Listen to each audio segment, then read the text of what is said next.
میخوام راجع به چیزی حرف بزنم که شاید خیلی تو یوتیوب دیده باشیش. خاکسپاری.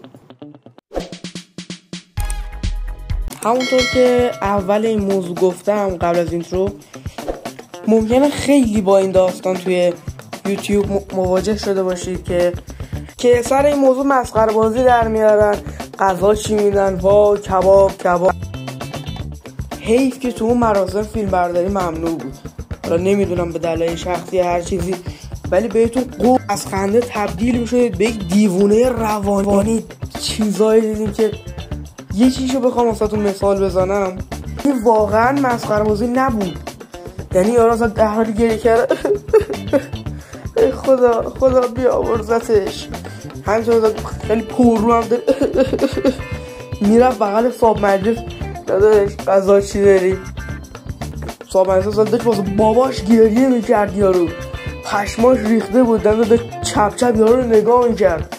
گفت خب کباب شاید همینطور بغض ازش کباب یه همین چیز. باید میدیدید که چی شد. یعنی واقعا من نمیتونم شبیه سازی کنم اون لحظه رو.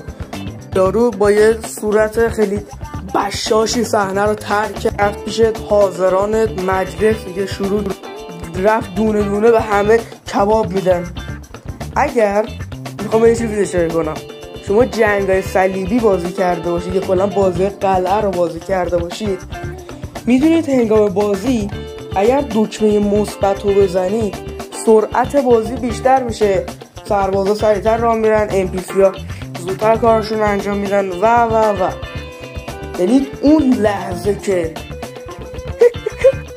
حالا اون آقا ما اسم هم نمیبریم رفت تو گوش همه خون آره داداش غذا کباب میدن، کباب یعنی دکمه مثبت اندرانی همه شیاف شد. یعنی اینطور که وای خدا بیامرزتش، وای خیلی مرد خوبی بود. چه میدونم جمله که شما هنوز بوشو میدی پسرم، چقدر مرد خوبی بود، چقدر به ما خوبی کرد، چقدر مرد بخشنده‌ای بود، چقدر خدا بیامرز کباب دوست داشت.